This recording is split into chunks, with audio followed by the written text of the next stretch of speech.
Good afternoon, everybody.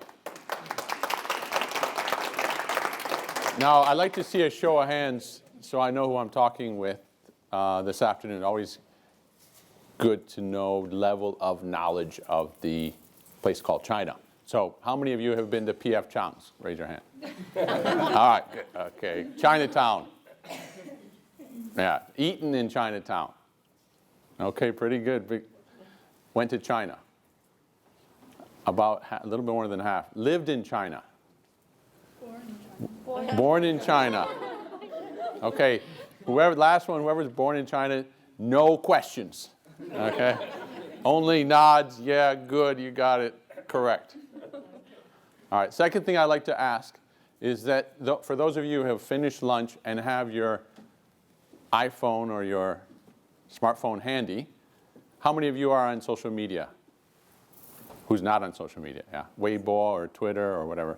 I want you guys to do a quick tweet or a quick note to whoever you want, your family, your parents, your cousin, your friends, with the following.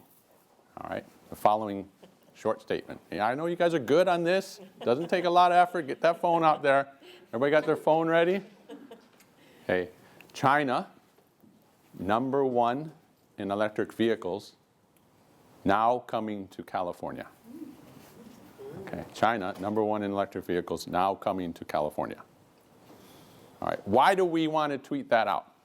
Students, why would you want to tweet that out today? Okay, don't be shy. Let me help you out. First reason to do it is so you remember what the guy was talking about when we went to see that day. But more importantly, when you go for your first job interview a few years from now or next year, you go, see, you heard it here first. I'm the guy who made, or the woman who made the call. It's all happening. Chinese car companies are coming right here to California to be part of the biggest transformation the auto industry has seen since we went from horses to, what did we go from? Horses to? Horses to horseless carriages. To hear Elon Musk tell it within 10 years, the only people driving cars will be like people who are art collectors. Oh, that's kind of cool. You're driving your own car. That's fancy. But no one else will be needing to drive their own cars because we'll all be driven by ourselves. And the Chinese have ambitions to be right there, neck and neck with the American companies and the Germans as they pursue Tesla, as they go after Google, and as they want to take down Uber. Chinese investment into the United States, and especially into California, is at record levels, pouring out of China into the United States, the exact mirror image of what happened, say, 25 years ago. Okay? Any of this new to you guys so far?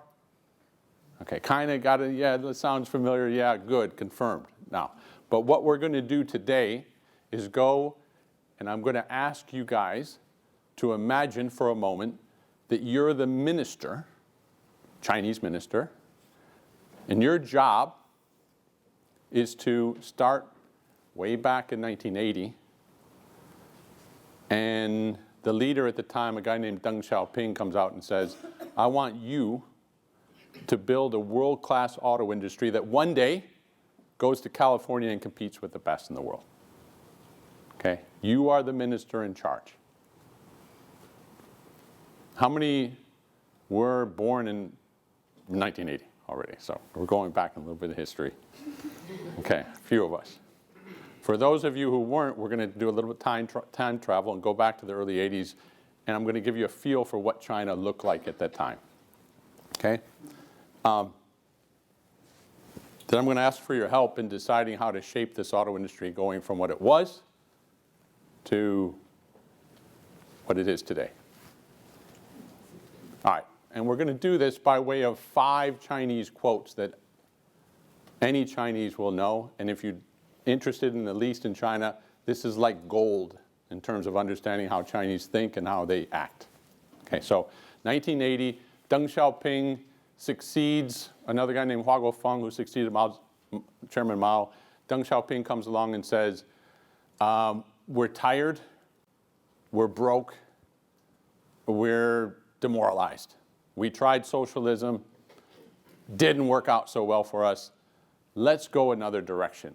And what does he tell the people in China? He said, we're going to take a new direction now, and we're going to get there by doing what? Huh? Anybody? It's right there. Opening up and reforming. And they go, good, this is totally foreign to us. Open up and reform. What does that mean? Open up and reform. We never opened up and reformed before. What is that? How do we do that? And what did Deng say? Cross the river by feeling for stones. That's right. Don't run across the river. Don't dive. We're going to do this very carefully, one stone at a time. Unlike Gorbachev. Unlike Gorbachev. Let's not do a Mikhail Gorbachev. Let's just take it easy, slowly, slowly. So you're the minister and you've got instructions from Deng. Cross that river, go in a different direction, try new things, reform and open, and do it very carefully. Don't lose power. Step by step. Okay, what do you got to work with as the minister in charge of the auto industry in 1980? What are your resources? Well, let's begin with capital. Do you have any capital in your pocket? Zero. No money. Do you have any, say, ability to make cars? Are you making cars? No, basically no. Trucks and buses. Because you're socialists. Why would we have cars? That's for individuals who are bourgeois. We don't like bourgeois. We like trucks and buses. So you have no car making ability. You have no money. You have dealerships? Nope. Advertising? Brand? Skills? Machinery? No. But you're in charge. This is what it looked like. The one thing that they were making at the time was called Liberation Trucks. Jiefang. First day in China, I arrived to the airport. First time I ever went to China. I'm 21 years old, graduate student. Get to the Chengdu airport. I'm supposed to be met by my hosts who are at the University of Chongqing. They weren't there. Miscommunication, they're not there. The airport closes. It's 6 p.m., it's dark. Closing the airport, where are you going to go? I go, I don't know, but I need to get out of the airport. I got to go. Climb into the back of one of these things. That's what it was like. Ride sharing back in the 80s. Driving at dusk, I'll never forget, we're going down a 2-lane highway. Trucks coming this way, we're going that way. It's dusty. There are no lights. It's just trucks. When I say no lights, I mean including headlights. The Chinese at the time had the notion, right or wrong, I never investigated, but if you put the lights on, that's going to drain the battery. Not a good idea. Unless there's another truck coming in your direction, then they flick their lights on shortly and then turn them off. Okay.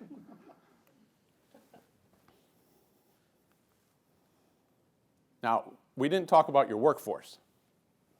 At the time, people were totally not motivated to work. This is a more recent picture, but this reminded me of a scene that I saw many times when I first went to China. Your people who are supposed to build these cars are making, how much are they making an hour? A day. How much do they make a day? Anybody take a guess? $3. In dollars? $3 if they're really good. Most are making $1 or less, but they don't care. Why don't they care? Because their food is taken care of, their housing's taken care of, the transportation's taken, the medical's taken, everything's taken care of. So they're pretty, buck a day. Where am I going to spend $1 a day? Nothing to buy. That's what it was like. I was a teacher. I made $100 a month. They were parceled out in 10 yuan notes, which was the largest note at the time. A 10 renminbi note was the largest note at the time. You'd get a stack of those. I'd put them in my apartment at the school where I was teaching, and I'd never use them because there wasn't anything to buy. I'm telling you these stories because it gives you a flavor for just how rock bottom things were. Yeah? I did make the mistake one day while doing an internship separately later that summer of asking a driver after lunch to take me to the train station because I had to get to the train station. Don't ask a Chinese person after lunch when it's nap time to get a ride to the station. Not a good idea. Never got back on our good side. Okay. People were happy to just take it easy. Okay, so you go back to your boss and you go, boss, I kind of lost. You're giving me a big assignment and no resources. The morale among my employees, they're just not motivated, they're not skilled, I don't have the money. What am I going to do? He goes, okay, I'll get more specific for you. And he came out with this famous saying that, does every Chinese person know this one? Yeah. Everybody, if everybody in the world should know this one if they don't. Yeah. Very important one in China. He says, black cat, white cat, if it catches a mouse, 就是好猫. 对吗? It's a good cat. Now, what's he talking about there? You're the minister. You hear your boss say, black cat, white cat. What is he trying to tell you? Any ideas? Use capital. It's okay to use some capital. It's okay to go make some profit. If it catches the mouse, brings some money in, do it. Now, he can't say capitalism is okay because he would have been shot, or sent down to the countryside, more like it, for some more study. So black cat, white cat, if it catches a mouse, it's a good cat. So what do you do? What do you do as minister? What are you going to do to catch the mouse? Any ideas? Attract investment. Very good. What's your name? Vivian. Okay. You're not supposed to participate. You're from China. You already know the answer. You can't. Serge. Attract investment. I'm kidding. Okay. So that's exactly what happens. Attract investment. How would you do that?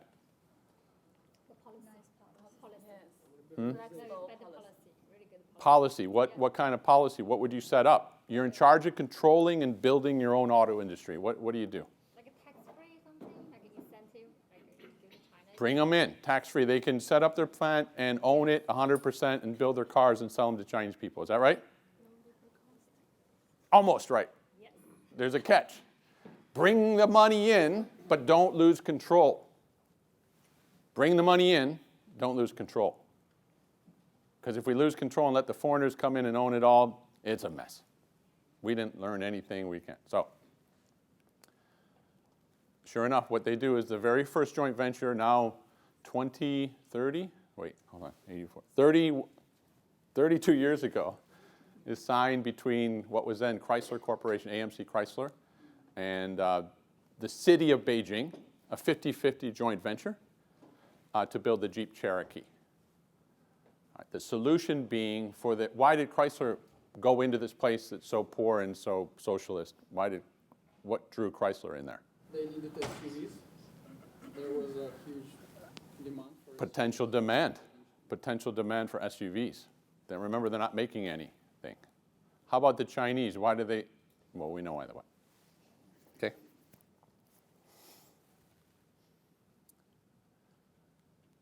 One of the problems with the joint venture arrangement in any country, but especially in China, is that the two partners have different objectives. The Chinese would like from Jeep to secure the technology to build their own Jeep. And the outsiders, Jeep, is saying, the last thing we want to do is to give you our technology. Okay. That's the last thing we want to do. What we want to do is sell a lot of Jeeps in your country. By the way, the last thing we ever want to do is give you technology. And so a friend of mine was a CFO at Beijing Jeep with this initial joint venture. I said, how was that? What was that like? He said, Mike, every single day we were playing a joke on each other. Every single day, because we're going along, but we don't really have the same objectives. So we come to the next Chinese saying, which is 同床异梦, sleeping in the same bed, dreaming different dreams. Can't wait till we can build our own Jeeps and own this all for ourselves, China. Can't wait till we sell more Jeeps, take the profits back to America, American point of view. Okay? Now, I shared this, observation with one of the top officials in the auto industry at the time.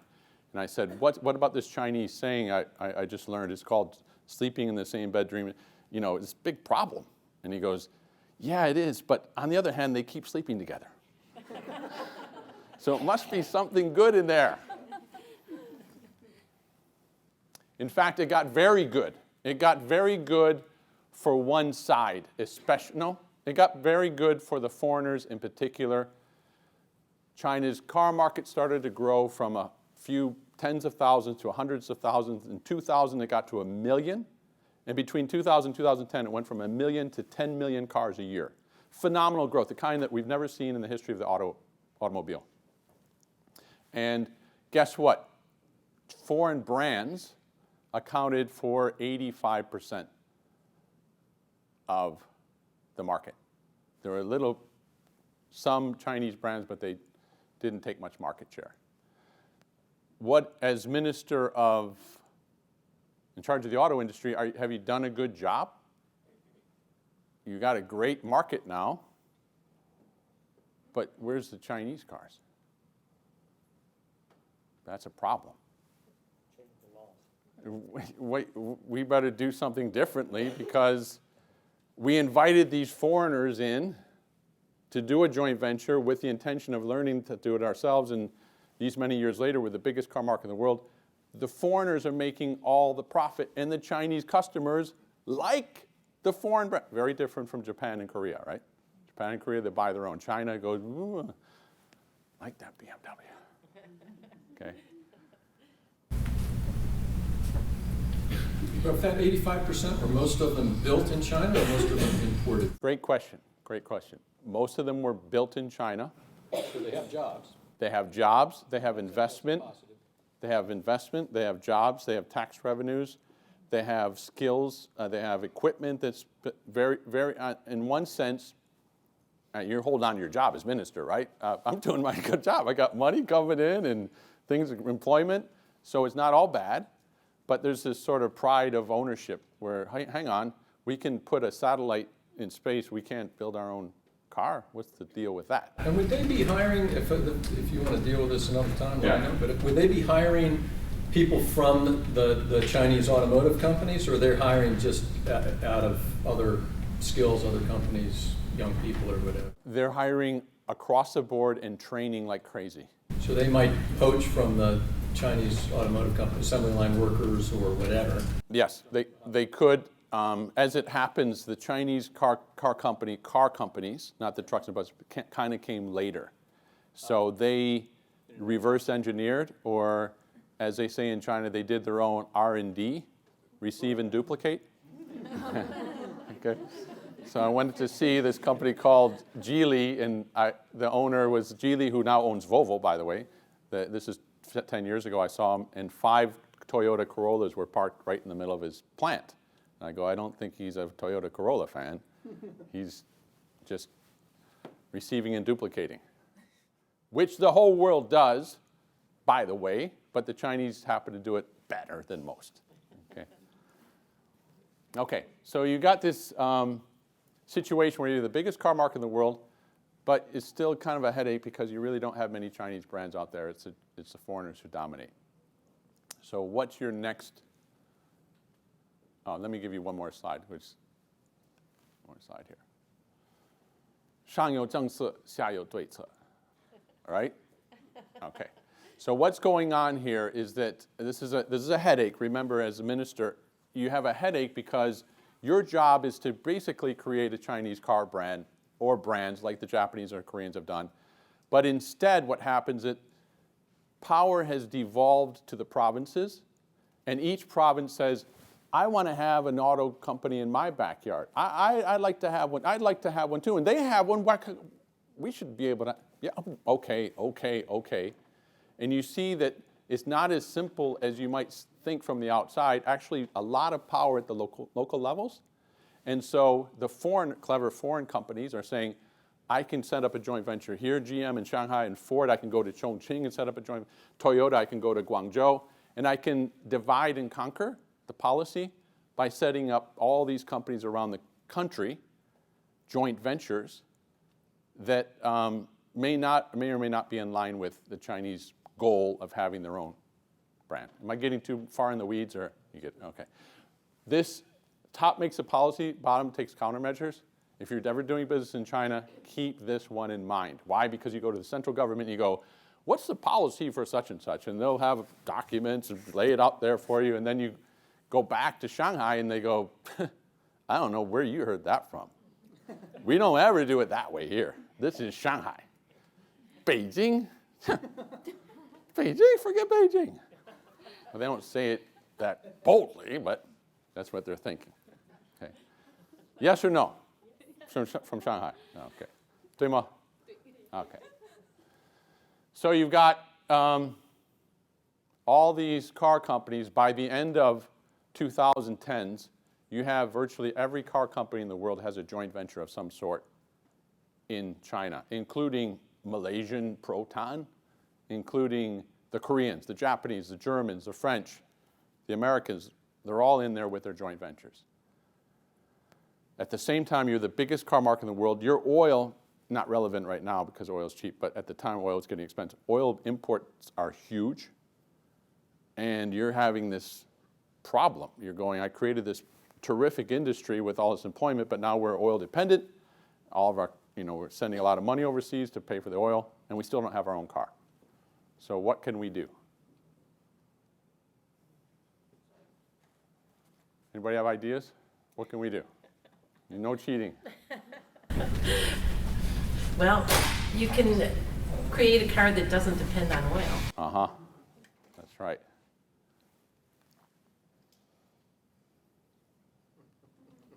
Okay, does this one depend on oil? This one still depends on oil. I wanted to give you just a flavor before we get to that about what the Chinese actually were building at the time. This one's called the Chery QQ. And it's actually a R&D, receive and duplicate, of a Chevy Spark. I mean, exactly. Okay, looks exactly the same. Check it out on Google. Chevy Spark, Chery QQ. They got the drawings inside GM and actually were able to tell the suppliers manufactured to spec exactly. But the assembly of the car was not so good. One of the Chery engineers said, we have such inexperienced people on the line that they get the rear view mirror backward. Can you believe that? It comes off the line, the rear view mirror is facing out. Why? Because the people assembling never drove a car in their life. I don't know, this is a nice looking mirror, which way do we put it? Like that. Real story, okay? So Chery quickly, and other Chinese startup companies quickly developed a reputation for poor quality, and even in Chinese they have the expression that's a rhyme. It says, 七瑞七瑞修车排队. Okay, Chery, get in line for repairing, because you won't be driving it long before it breaks down. So you've got low quality Chinese companies, foreigners dominating the scene. Let's look for a solution. The president at the time, who? Yes. Who was the president? Who was? He's looking around and he's going, we've been at this black cat, white cat trying to build our own car for 25 years. Where's our own car? We don't have one yet. So he gave instructions to go ahead and give empowerment to this handful of private companies led by this one called BYD, short for Build Your Dreams. This is, we all know Warren Buffett and the founder of BYD, Wang, I forgot, and Mr. Wang, I forgot his first name. He developed China's first electric vehicle. And he did it very ingeniously by, first of all, developing the first batteries for cell phones in China, built a huge business. So many of our cell phones today are powered by his original company. And then he said, hey, if I could do this for cell phones, why can't I power cars too? And he's such an impressive guy that Warren Buffett went to check out the company. I don't think he went personally, but he met him in California. And he was so impressed with the guy that he said, our company should invest in this one. So they own about 10% of BYD. Warren Buffett. Okay? So good. They're going to go electrics. What does electrics give them? It gives them the potential to be leaders in technology. They're not dependent on the foreign company to give them the technology transfer in the joint venture. They can go direct and get it themselves. And they won't be subject to, as the U.S. has been for so many years, dependence on oil. So a big strategic play. We're going electric. We're going to be a leader in electrics. This is announced in 2009. And we're going to put huge subsidies behind this, including up to $15,000 per car. When a manufacturer sells an electric car to somebody, they get a $15,000 subsidy from the government. Okay, we really want this to work. How do you think it went? The program was launched in 2010. Do they care where they sell that car? Is it in China? Is that the... In China initially, comes from? yes. Yes.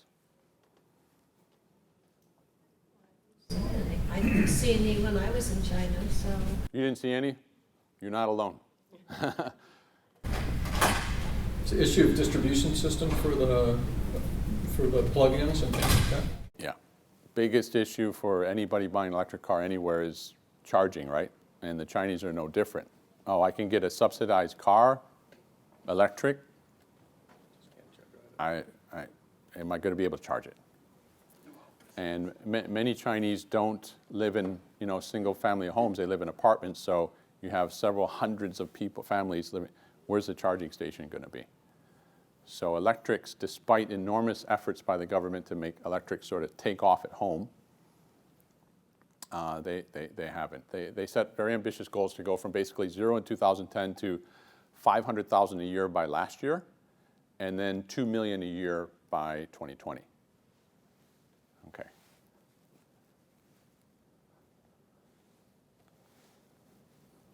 All right.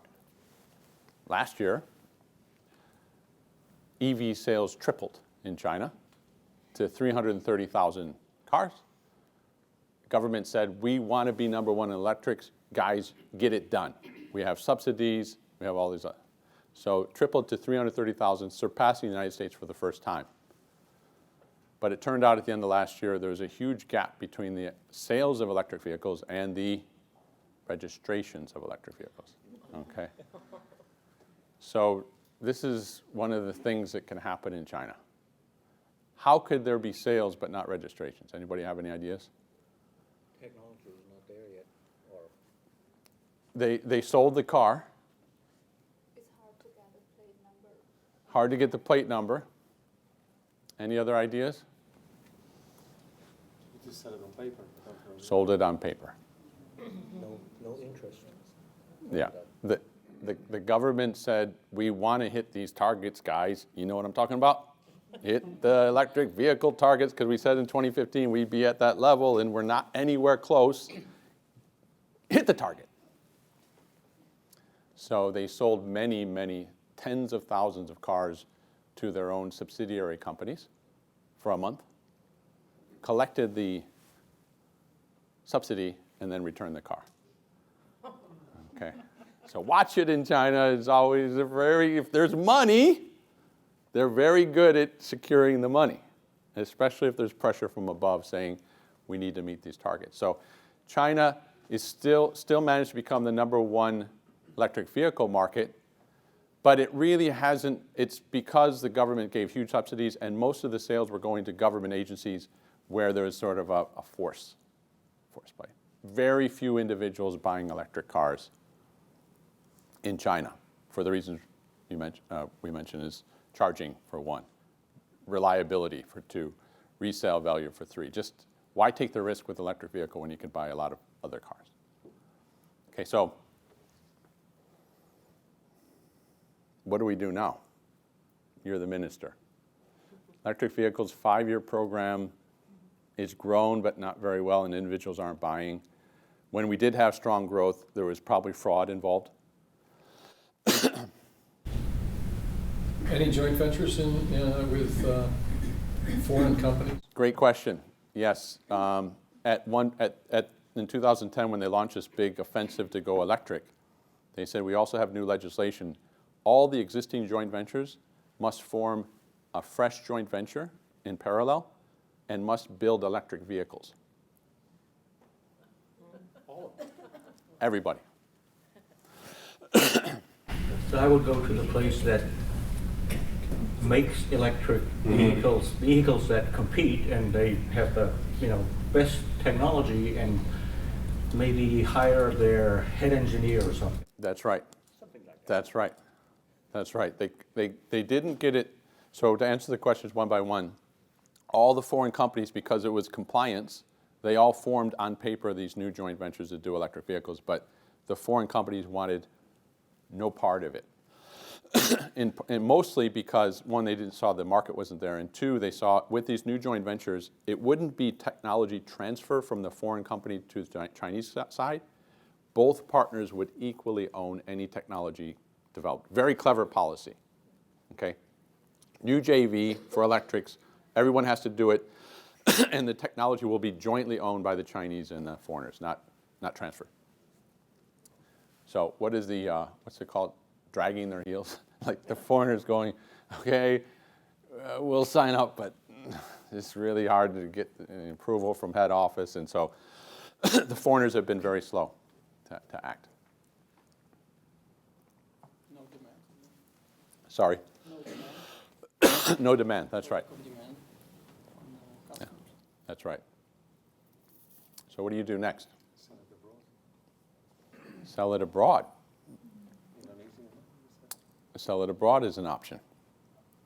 In fact, you're right, BYD is present here in Southern California, and they sell, sorry? Southeast Asia? A little bit of Southeast Asia, but mainly it's here in California. Yeah. BYD set up, and I think they're going to sell like 500 electric buses to the city of LA, or Irvine, or both, like that. So, Are they Yeah. called BYD here? yes, Okay. yeah. Excuse me. So, yeah, you were mentioning, so what do you do if you're the Chinese minister now? You tried it at home, you want to do electrics. The premier has said we're still staying electrics. We're not veering from our vision to go electrics. Do you have anything else you can do? What would you do if you're the minister in charge?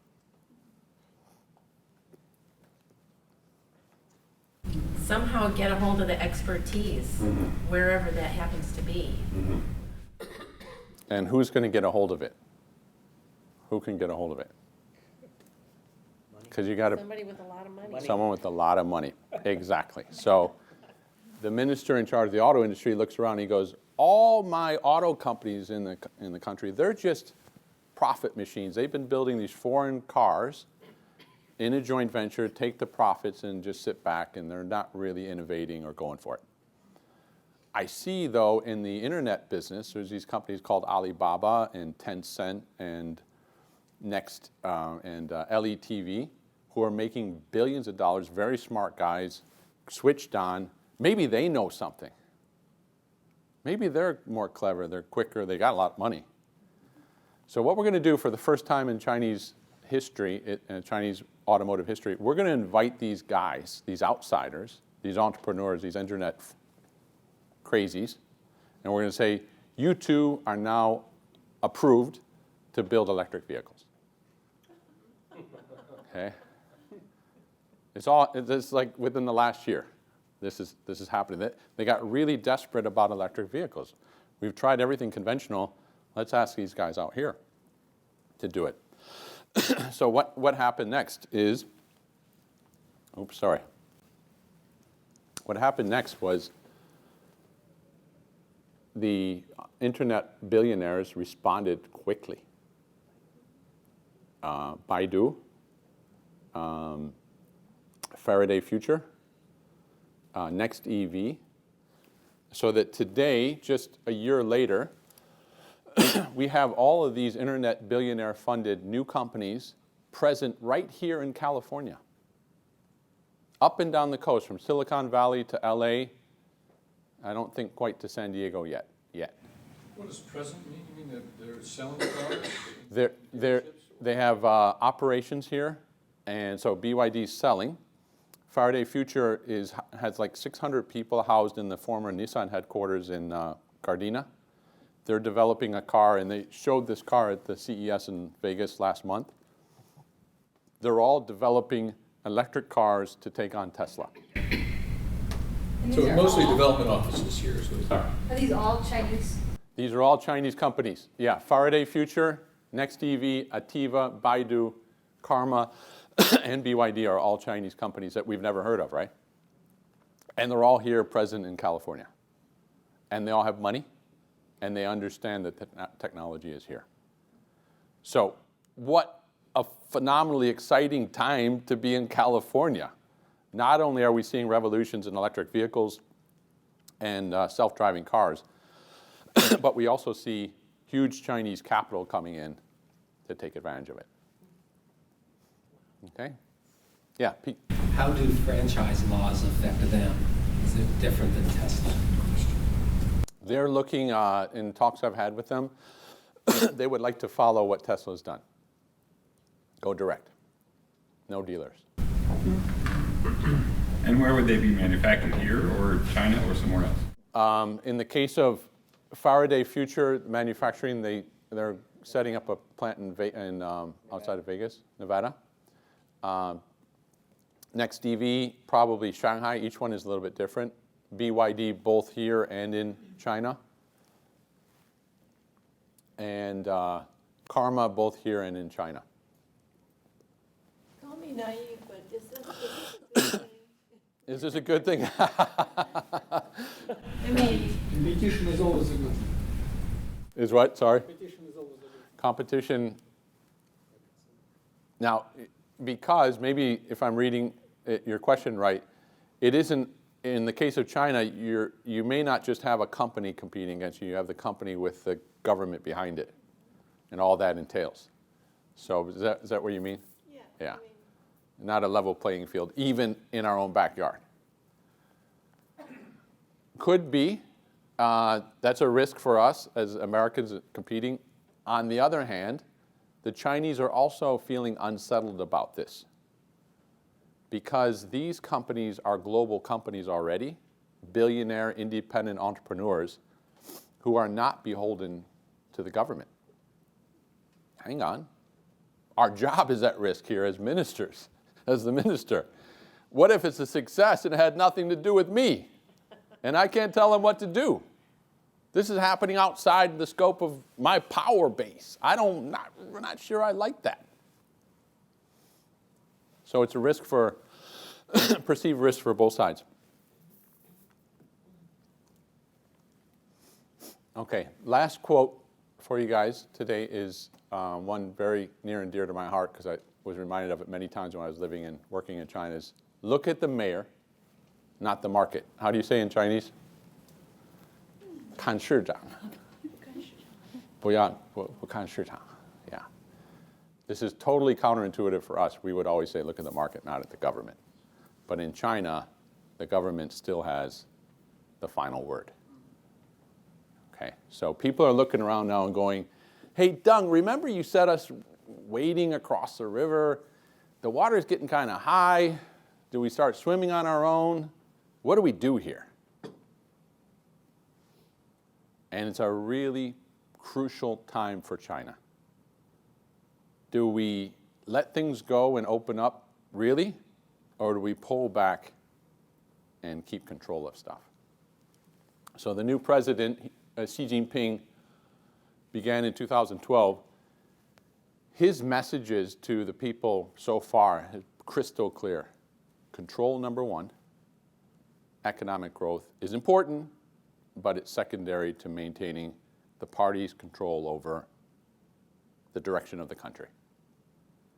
So this makes the picture exciting, because on the one hand, there have these billionaire entrepreneurs right here in California pouring money into the place and building world-class electric cars.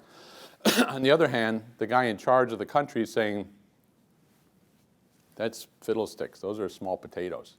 What we really need is make sure that we are the core is in charge of the country and remains in charge. Business secondary. Okay? So implicitly, I guess the message, one of the key messages I wanted to leave with you is it may look like China's just this juggernaut that has this plan, huge auto industry, electrics, we're taking over the world. No, not so easy, not so clear, very delicate, and it could reverse at any time, especially now that the economy is not what it used to be. Yeah. So is there a parallel effort to have,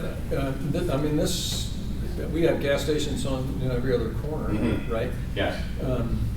But you need someplace to charge these things, right? So is there a parallel, and that has to be big, not just an internet Big. billionaire, right? That's a bigger deal.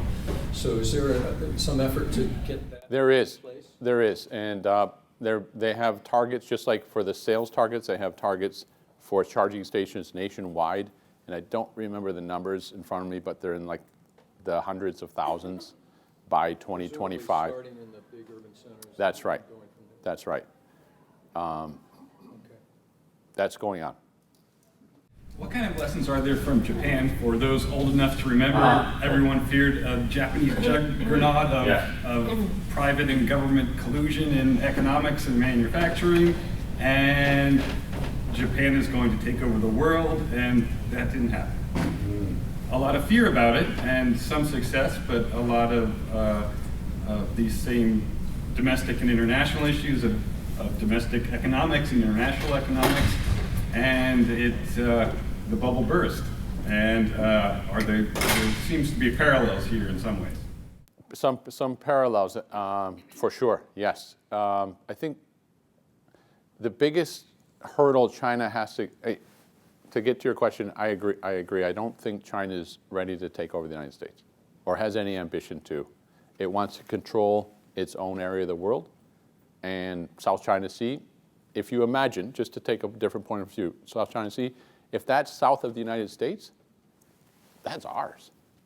When China does that, we go, oh, wait a second, you can't, the South China Sea, I know it's called the South China Sea, but those aren't your islands. So they just want to stabilize, control at home, continue to grow more wealthy, but I don't see them as a major threat to our interests here in the United States. No, just like Japan, I think it's overstated. Now, one of the things that China is wrestling with big time is that ever since this reform process started, if you remember, it was called Open Up and Reform. China's opened up to the world, bringing a lot of money in and a lot of economic activity, but it hasn't reformed much politically.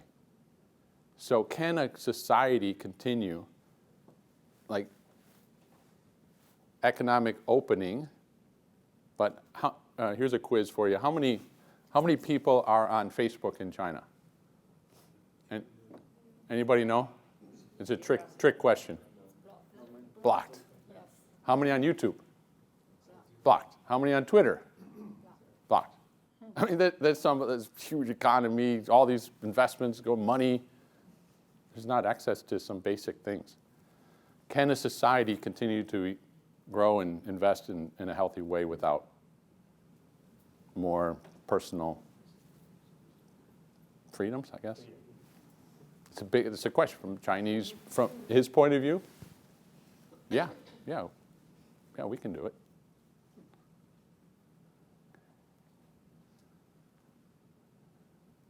Okay. In summary today, I just wanted to leave you with sort of my own little quiz. Who's going to be able to finish the sentence? These are your 5 Chinese quotations. Cross the river by? Feeling stones, right. Black cat, white cat? Good cat. Yeah, that's right. Sleeping in the same bed? Different dreams. The top makes the policy? The bottom makes the countermeasures. Yes, takes countermeasures. Look at the mayor? Not the market. Okay, that's gold. Okay, gold. If you're going to do business with any China, and you know these things, it's going to be really helpful. Okay, so if you forget everything else, keep these little things in your toolbox. They'll go far for you. Okay. Any other questions? Yes. So these Chinese companies that are now in California, these are all for direct investment in our country. They're independently, they're not state-owned. Right. Let's go back to them one by one. Faraday Future is independent, privately funded by a company called LETV, which is a gaming and video streaming internet entertainment company. And a year and a half ago, the founder came to California, drove a Tesla, and said, I want to do that. Okay, so that's private. Second one, NextEV, similar story. They just hired a very, very senior person from Cisco to be their sort of COO, company to watch. They'll have operations both in Silicon Valley and in Shanghai, private. Ativa is interesting. Ativa is actually a subsidiary of Beijing Auto Industry Corporation, which is a state enterprise. Beijing Auto Industry Corporation has joint ventures today with Mercedes-Benz and with Hyundai. They make huge profits through those joint ventures, and they're taking that money to develop an electric vehicle program, state enterprise. Baidu is the Google of China that's private. They're on the self-driving path. They want to do the self-driving thing. Karma, private, funded by a company called Wanxiang, which bought an American company that went, Fisker, that went bankrupt a few years ago. Renamed itself Karma, and then BYD is private. So mostly private. What's their major objective in being here? Are they looking to hire American workers? Are they looking to observe what the American companies are doing? What's their big picture reason to be right here? When I visited Faraday Future, the guy in charge, he answered that. I had a similar question. He said, number one, hire American workers from Silicon Valley, from Tesla, hire the very best. We won't get them in China. Number two, be in the United States, because the electric vehicle market, in their estimation, will grow in a more healthy way here than it will in China, at least in the short term.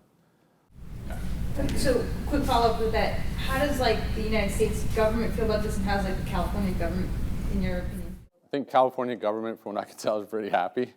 We get that money coming in, because that's all. They're not maybe thinking that strategically about risks as much as money in and jobs. Same thing for Nevada. Chinese government, okay, but they're being watched by the Chinese government. Is this going to benefit us, or are they going to run off in their own direction? Yes? Well, yeah, not to hijack, but to follow up with somewhat with the Japan angle and infrastructure notwithstanding, that's obviously a whole other issue we have to work on. But the Japanese were one of the first markets to really develop, electric vehicles, the Nissan Leaf, the Toyota Prius. So with that technology existing, and with the U.S.-California connection, and now the Chinese investment, can you give us, other than you alluded to the next 10 years, the possibility of autonomous vehicles taking over? Is there any more vision or, that you see? One of the competing things happening that's of interest is that the Japanese recently have gone strong toward fuel cell, hydrogen powered, not electric. So it's almost a response to China, you're going electric, we're going to go its different direction. We're going to go the next thing, big thing, which is hydrogen. So you'll see here in California, I think it's the Honda Clarity and the Toyota something other, hydrogen, not electric. Chinese saying we're electric, Japanese hydrogen, and then the Germans very recently seem to be in the electric camp too, in part because huge market for German automakers is China. So they want to get that right for China too. This is a related question, but is there, I don't know much about the technology, but I wonder if there'll be a shakeout, like an Intel Inside, that somebody develops components that are critical to this, and all of those names become meaningless, except for the sort of the... That's right. There's a recent, excellent, there's a company called NVIDIA, also California-based, which they're calling the Intel of the electric car market. They have Is it battery technology, or is it other, do you know? Mostly battery. 'Cause that's what Elon Musk wants to do Yeah. versus, it's really all about the battery. That's right. This is a kind of a left field question, but with your experience in China, and the political, difficulties they're having with the expansion of their economy and the internet, if they were to say have a shakeup politically, you think any future strength in China would be more regionally, like the autonomous regions would want to have more control of their own destiny and be less centralized? Would you see that as, I mean, that would change the landscape a lot. Yeah. What inside?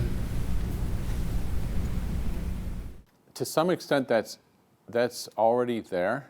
Like the regions, the provinces have enormous power today. And now the issue is more like individuals or companies within those regions saying, I want to have, I earn this money. I want to have more say in society, and I don't know that the Communist Party has all the answers. So it's sort of fissures, not so much geographic. Geographic's already kind of happened. Now it's individuals and companies within those areas saying, I'm towing the line of the party, but I don't really believe it. It's just I'm complying to get things done. So there's that tension. And for those of you who watch China closely in the last couple of years, there's been enormous number of arrests for corruption and other things. So then you get wealthy entrepreneurs, and at any moment the party can come out and go, you make too much money. You must have done something wrong. Like that. So that's the kind of thing that is happening today. There's one guy named Ren Zhiqiang. So very successful billionaire entrepreneur. He's got a following on Weibo, the Twitter of China. Can you guess how many followers he has? Just random, 35 million. He has 35 million followers. Last week or 10 days ago, the Chinese government shut his account. Crossed the line, said something out of line. Okay, you're done. You and your 35 million, no, it doesn't exist anymore. Okay, so that's the kind of thing. You got these entrepreneurs who are coming up and going, we can't criticize the party? Really? And that's the kind of thing that's bubbling up. So it's a real test for Xi Jinping. How does he handle this? We have Chinese people right here in the room who are far more knowledgeable than I, and I'd like to hear from them. Yeah. Yeah, I want to, what's your opinion on the Xi Jinping? Xi Jinping is like chairman, is the current new chairman, and he has lots of corrupting people put in the jail. Yeah, which is different from the previous one. So I want to, what's your opinion on his, since you in China, you know China well?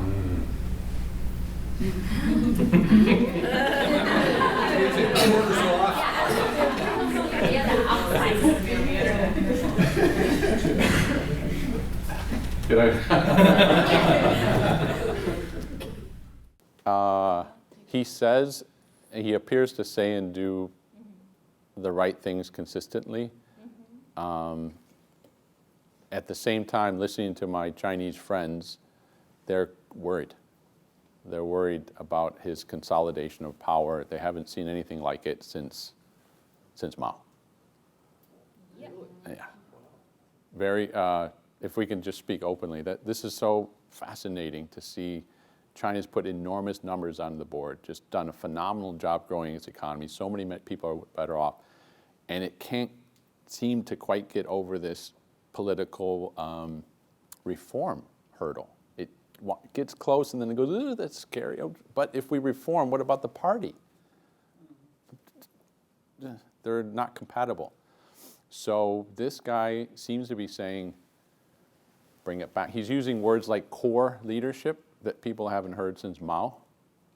He's really consolidating a lot of power, and he's putting people in jail, and more and more people who were outspoken are getting quieter.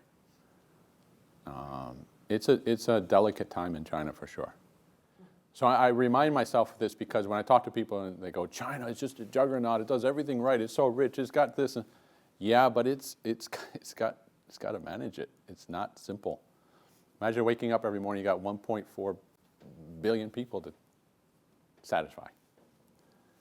Yeah, that's my, but you didn't, what do you guys think? Yeah, for me as a Chinese, I was born in the 1980s. I also noticed something, especially from the first one, is Mr. Jiang Zemin, Mr. Hu and Mr. Jiang Zemin. Jiang Zemin is after Deng Xiaoping. And the second after Mr. Jiang Zemin is Hu Jintao. Yes. So Hu Jintao, he did much things for me. Because because the power, even the Miss Jiang Zemin, he retired, but he still control the power. Yes. He still control the military power. So this Hu is he wants to do something, but he didn't have the power. No power. He's controlled, So, so it's kind of it's a surprise to us when Mr. Hu Jintao, when he retired, he gave all the power to the Xi Jinping. It's interesting. We were at that day I was on business trip. People, today, what happened? I said, what happened? Mr. Hu Jintao, he retired. He gave the military power immediately. Everything. Everything. He just gave it out. You do whatever you want. So it's kind of different already. So, but for my opinion about the new president, Xi Jinping, I see changes. I see lots of people, in China in the past, if we go to authority to get something done. For example, if I want to get a passport, I will get to some police office to come some paper. I wait long time. Oh yeah. People are like, okay, you wait. So bad attitudes. It's so bad. I cannot even complain in the past. In the past, yeah. In the past, especially in the past, before the city. It's so bad. I even hate, I hate to go to anything concerned with Chinese government authority because I have to wait. I have to see their attitude. Even say attitude is so bad, I say, I'm sorry. It's not my fault. Okay, I'm so sorry. But I see a big change. He had lots of people, big officers, even the biggest one, and Bo Xilai. Bo Xilai is the biggest top officer. He put him in jail. I'm not saying who's fault about that, but he put lots of top officers in the jail. He did. That's a good sign. People are behaving good. In the past, in the Chinese government, during the Spring Festival, during the Little Autumn Festival, all go out for party, they eat outside, But now during the festival, nobody is kidding. Nobody dare to go outside to have any, public official activities. And also the attitudes such much better. If I go there, if I want to get something done, if it's still bad, really behave really badly, I can make a call. You don't have to say sorry. I don't have to say, maybe that's changing, but they're much better now. The attitudes are so much better. Especially in China, which is the best job you can get is to be the servant, the public, the government servant. That's the best job, yes, because of this money. But now it's not so popular because people are so scared. I think it's a good sign. It's a big and open question. You're in charge. If it's your team or your company, do you consolidate power and get everyone marching the same way first, and then go do things, or do you trust that things will work out? So she's saying we need to get back in line. Yeah, it's like people have so many people even killed. I think it's a good sign for the government officer. They need to learn some lessons, because for the Jiang Zemin is so corrupted, did that time. There's an expression, there's no corruption, but a lot of commission. But change, I think it's better, Good. compared with previously. Anyone else? Lei? I think for China, the politics is like the sea. It's very calm from the surface, but it's underneath the waves are rolling. And for President Xi, I think politics actually for most of us is not related to us. We can just live our daily life. And I read some news about he's so determined to get rid of corruption, and at the same time, he also killed many people from the behind to cut, just in case they fight back. And I do have one question about the presentation. For me, I'm Chinese, and I do think Chinese like fancy stuff. We like brands, we like show off. And So when we buy cars like BMW, Benz, those are the top choice if we can afford it. Do it. But yeah. for the one that they are doing the thing in California with so many countries, so many companies, even they are like top brands in China, but I don't see they are like they have the expertise as the German ones. So I wonder why they move here. Are they going to do the car, produce the cars, and then bring back to China? It's gonna take, I think, decades. Yeah. And how could they, compete with those? Yeah, you make a great point. They don't have the brand. So Chinese people love brands. They buy Mercedes, BMW, and Audi, the big three, BBA, because they're German. And so even Cadillac and Lincoln and Infiniti struggle there because they just don't have the clout with the brand.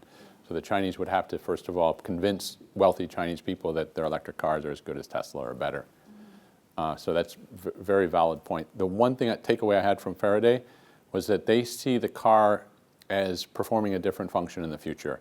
They see it as an entertainment center, a relaxation center, and then it gets you from point A to point B. So they say, that's our business. We know about entertainment and making the car comfortable. So look for them to design cars that are not necessarily fast or high-powered or handling, but have a lot of space inside with a lot of gaming and a lot of entertainment.